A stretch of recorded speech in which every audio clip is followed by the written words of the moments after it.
Warning. This program contains coarse humor and a sense of language that some people might not share. Viewer discretion is advised.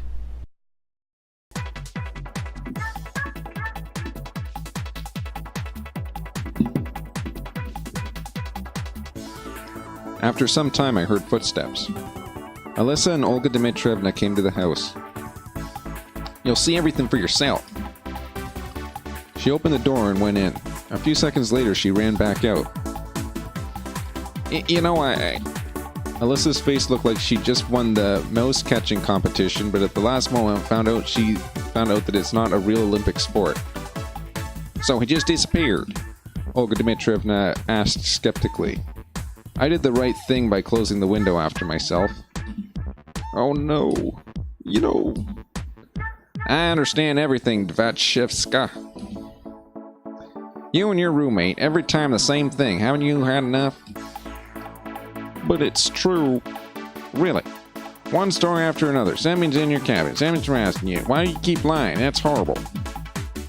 Alyssa seemed really upset to my surprise and was not trying to argue. On the one hand, it was funny to look at, but on the other, I felt a bit sorry for Dvatchevskaya. She deserves it, though. Our leader finally finished scolding her and left. Alyssa was mad. She clenched her fists and trembled, but her face was flushed. It seemed to me that she was going to explode. I sat in the bushes and laughed quietly. However, I was wondering what was on her mind, and I came out of my hiding place, not afraid of being beaten. "So what exactly did you want to show the leader? Me?" Alyssa turned and looked at me with disbelief. After a moment, surprise turned to anger. You! "What about me?" She calmed down a bit. "Because you're a loser." "And why is that?" "Because you're afraid to compete with me." "When?" "When we played cards." "What a serious reason." "Yeah. Maybe I should apologize to you," I asked sarcastically. "Screw you." She went into the house, slamming the door. I wasn't angry at Alyssa. In the end, I'd expected her to do something like this. Anyway, I got through it without any consequences. I was very lucky. Her confusion and embarrassment just made my day. Chuckling, I left Alyssa's cabin, which was about to become my death trap. Okay, so clearly nothing there. Let's check the forest.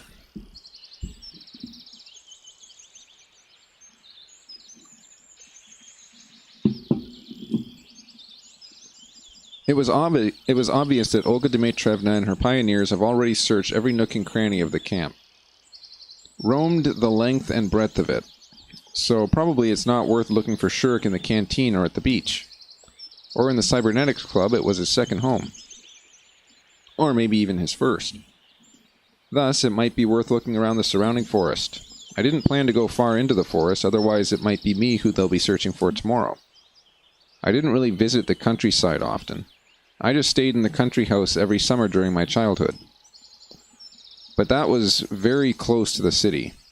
But in this camp, it was possible to find everything I hadn't seen for so long: overwhelming vegetation, singing birds, and fresh air.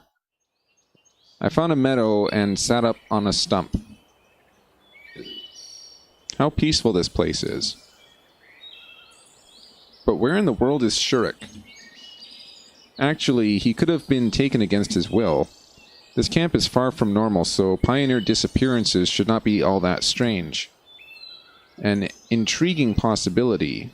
Could it be the work of whichever force sent me here, or is it just some separate local entity's doing? Lost in my own thoughts, I didn't notice how the grass before me started moving. I looked closely and saw a squirrel. It approached me carefully and stared at my hands. Probably used to getting fed here. "Sorry, friend, I don't have anything with me." Of course, the squirrel could not understand me and just continued to sit there waiting for treats. I felt sorry for it because I didn't have a crumb of bread in my pocket. I realized that I'm even ashamed to look it in the eyes and decided to move on. After some more time wandering, I came to the washstands. Turns out that he is not in the forest either. At least not in the surrounding area. And going further is just frightening. I walked to the washstands, took off my shirt, and tried to wipe myself down because I was all sweaty. However, it wasn't so easy. I won't be able to get into the wash bowl, and even if there isn't... I won't be able to get into the wash bowl, and there isn't even a ladle. Suddenly, I heard footsteps from behind. I turned around. Electronic was walking in my direction. Looking for Shark? Yes. You too? Me too. Listen, you know him better. Where could he have gone? I don't have a clue. He answered sadly. Well, I just don't understand why everyone has made such a fuss.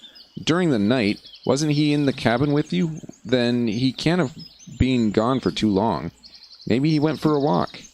You don't know Shark, said Electronics excitedly. He's frantically dedicated to his work. His life consists of robotics, cybernetics. People like him are 1 in a million. No, in a billion. His talent is boundless. Look up to him.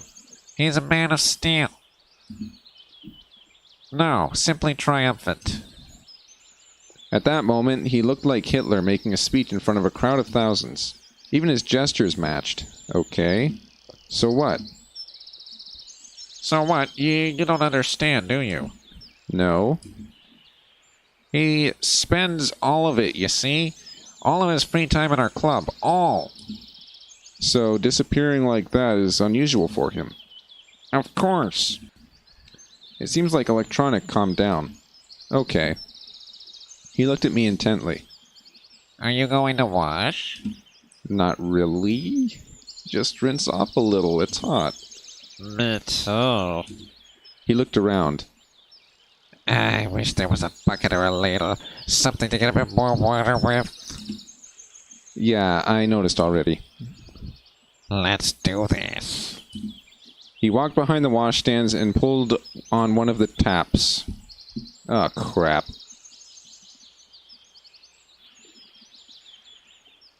This is going to end poorly.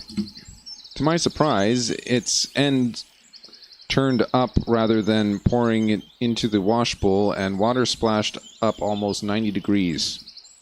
You could manage to wash yourself that way. Oh, for God's sakes. I'm gonna have to censor this, YouTube.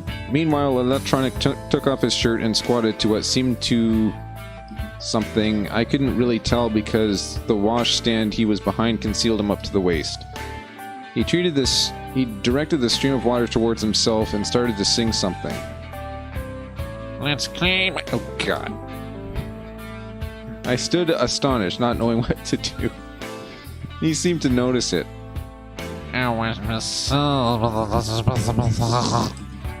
Gosh, I got a massive chill. You know, I just remembered I have something to do. Bye. Out of all the eccentricities of Electronic, the moment I saw was just the weirdest one.